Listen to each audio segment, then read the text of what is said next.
Ya, kita tadi sudah menyinggung sedikit ya, Fe, bahwa ternyata meskipun kereta api cepat rute Jakarta-Bandung ini sudah groundbreaking, tapi kemudian ternyata ada begitu banyak masalah yang kemudian muncul. Muncul di belakang yang kemudian ini bisa menyebabkan terjadinya pembatalan juga ya kan, Ya, kalau betul. dari kedua belah pihak akhirnya tidak sepakat. Padahal mimpi warga Jakarta dan Bandung sudah apa ya? Sudah berangan-angan begitu ya, sudah bisa sampai. menempuh jarak hanya dalam waktu 45 menit. Betul, itu mungkin paling lama, mungkin bisa 35 menit juga ya. Betul. Saking cepatnya. Nah, Iya. kita kemudian akan membahas mengenai polemik ini. Sudah hadir bersama kami ada pengamat transportasi Bapak Darman Ningtyas. Selamat siang Pak Darma. Ya, selamat siang. Terima kasih sudah hadir bersama kami di Line Stock. Dan mungkin sebelum kita membahas, kita ada informasi yang akan mendukung perbincangan kita hari ini. Pembangunan mega proyek kereta api cepat tanah air kembali menuai polemik. Menteri Keuangan Bambang Brojonegoro mengingatkan kepada pihak pengembang, pemerintah tidak akan memberikan jaminan terkait pelaksanaan proyek kereta api cepat Jakarta-Bandung. Hal itu karena proyek tersebut masuk dalam daftar proyek strategis nasional. Menurut Menteri Keuangan, sejauh ini belum ada pernyataan langsung dari PT KCIC terkait permohonan pemberian jaminan pemerintah untuk mega proyek kereta cepat. Bambang mengatakan jika Tiongkok benar meminta adanya jaminan dari pemerintah Indonesia, maka sudah dipastikan permintaan tersebut akan ditolak. Negara tidak akan menggunakan APBN. Ya, dulu kesepakatannya adalah tidak ada anggaran dari APBN langsung, dan termasuk jaminan pemerintah. Sementara itu, Menteri BUMN Rini Sumarno mendukung pembangunan proyek kereta cepat Jakarta-Bandung. Bahkan Rini yang sempat hadir dalam sidang paripurna DPD meyakinkan para anggota DPD yang sebelumnya meminta agar proyek tersebut dihentikan. Saat ini PT KCIC sendiri belum memenuhi persyaratan yang diminta Kementerian Perhubungan. Di antaranya dokumen perjanjian yang menggunakan bahasa Tiongkok diubah menjadi bahasa Indonesia. Jika syarat tidak terpenuhi, maka pembangunan kereta cepat dipastikan tidak akan dilanjutkan. Lalu mungkinkah Indonesia akan memiliki kereta api cepat atau bahkan transportasi massal Indonesia akan kembali tertinggal? Ya, nanti juga pada saat dialog kita selain dengan Pak Darma, kita juga akan kedatangan tamu lain. Ada Direktur Utama PT Kereta Cepat Indonesia Cina, Bapak Hanggoro Budi Wiryawan. Namun kita dialog dulu dengan Pak Darma ya. Pak Darma Ningtyas. Pak Darma, ini kalau melihat seperti tadi yang sudah disinggung Egan bahwa ini sudah groundbreaking, kita berharap ini sudah dimulai pembangunannya, ternyata ada polemik seperti ini. Bagaimana Anda melihatnya? Ya, pertama saya kira kalau polemiknya itu memang sejak awal belum selesai gitu ya.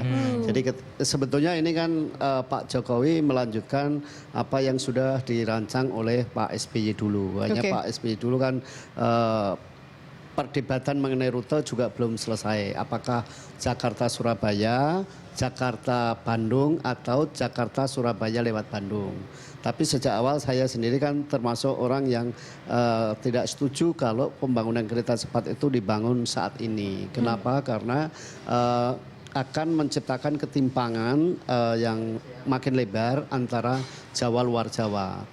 Kita tahu luar Jawa itu sampai saat ini masih minus infrastruktur transportasi. Di Papua 2 minggu yang lalu ada satu gambar yang menunjukkan ekspresi masyarakat gembira sekali karena jalan di depannya itu diaspal. Itu baru diaspal aja. Baru diaspal aja. Baru diaspal aja mereka sudah gembiranya sekali. Jadi atas dasar alasan itu maka sejak dulu saya termasuk orang yang menolak untuk dibangun sekarang.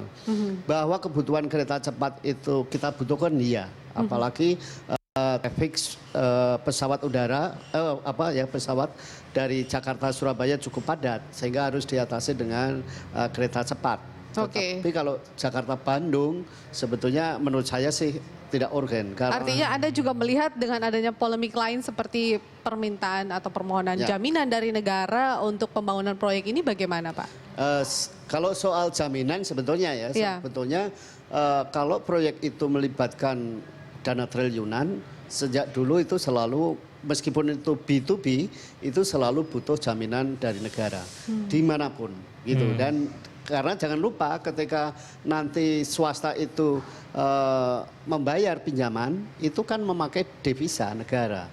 Nah, karena itu harus ada jaminan negara. Tapi ini kan katanya nggak menggunakan APBN, itu saya pemerintah kira juga tidak. Yang jadi persoalannya adalah jaminan itu ada konsekuensi terhadap APBN atau tidak. Nah, dugaan saya sih itu pasti akan ada karena kalkulasi aja lah, kalkulasi traffic perjalanan dari Jakarta Bandung PP itu memang tidak mungkin akan mampu mencukupi kebutuhan operasional dari dari kereta cepat ini. Artinya kalau kita melihat perjalanan Jakarta Bandung saat ini ya, dan saya tidak terlalu optimis bahwa separuh dari perjalanan itu akan pindah ke kereta cepat. Kalau separuh tidak ada yang pindah ke kereta cepat, maka tentu saja target jumlah penumpang kereta cepat itu tidak akan tercapai. Kalau targetnya tidak tercapai, berarti income-nya juga tidak akan tercapai. Kalau income-nya tidak tercapai, mau tidak mau ya harus ada. Bisa mandek ya. Ya mandek kalau kecuali negara memberikan subsidi. Oke. Baik, sekarang kita ada penelpon dulu. Masih segmen 1 sudah ada. Sudah ada yang menelpon ya, jangan-jangan ada orang yang interest sekali. Betul, ini dari Surabaya ada Bapak Viking. Selamat siang Pak Viking. Ya Pak Viking, selamat siang Pak. Iya, selamat siang Mbak. Iya, silakan Pak. Mbak, sebenarnya Pak kami masyarakat itu respon itu pemerintah. Hanya sayangnya itu kenapa mesti Bandung Jakarta? Seharusnya itu Surabaya Jakarta yang lebih penting. Bandung Jakarta tol kan banyak ada. Iya. Baik, berarti lebih ke rutenya ya Pak ya?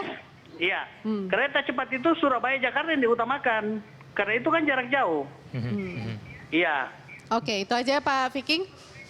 Iya, itu aja Mbak. Baik, terima kasih Pak Viking. Oke. Sependapat dengan Pak Dharma berarti ternyata memang kalau menurut masyarakat awam pun orang Surabaya lagi mengatakan bahwa ternyata lebih penting Jakarta Surabaya, ngapain Jakarta Bandung, kita malah lebih butuh gitu ya katanya. Iya, karena kalau Jakarta Bandung itu tentu orang akan memilih kendaraan pribadi kalau kita pergi ke Bandung untuk tur. Dan selama ini kan saya kira perjalanan terbanyak Jakarta Bandung itu untuk rekreasi keluarga. Kalau rekreasi keluarga 4 orang, ya 3 orang aja lah daripada naik kereta cepat yang untuk mencapai stasiun dari rumah ke stasiun Jakarta juga sulit. Nanti dari stasiun di Bandung ke kota Bandungnya juga sulit.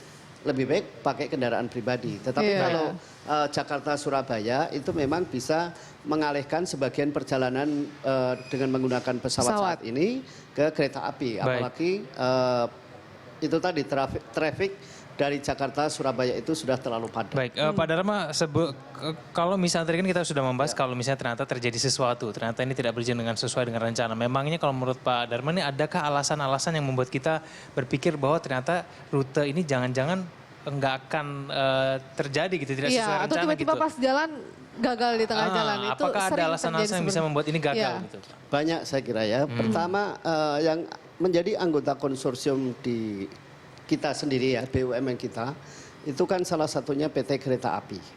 Nah PT Kereta Api itu kan dananya sekarang ini selain dapat subsidi dari pemerintah ya, tapi itu kan untuk melayani kereta api ekonomi.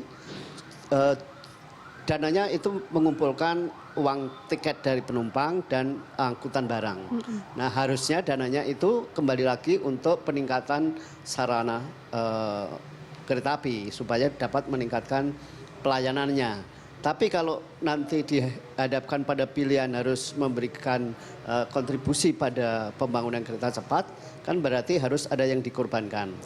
Nah kalau tetap harus concern pada pelayanan, berarti kan ya kemungkinan untuk memenuhi target 2,9 triliun kan susah juga. Tapi kan ini nanti kerja sama perusahaan dari Cina juga kan Pak, artinya 75% justru dari sana begitu Pak Dharma. Ya, tapi dana dari Cina pun juga dana pinjaman dari bank kan. Dan kita tahu kan kalau kita pinjam di bank itu untuk membangun suatu proyek kan tidak akan turun sekaligus. Dia akan turun sesuai dengan termin gitu. Jadi biasanya 30% pada termin pertama, setelah ada progres sekian persen, setelah ada progres lagi sekian persen. Nah kalau progresnya nggak jalan-jalan kan juga jadi hambatan gitu. Oke. Jadi Baik. kita tidak terlalu membayangkan indah-indahnya saja. Oke, baik. Ternyata ada banyak alasan untuk ternyata mimpi yang buruk-buruk begitu ya. Dikaji ulang ternyata begitu Pak Dharma Oke. ya. Baik, pemirsa kami akan kembali usai jeda berikut.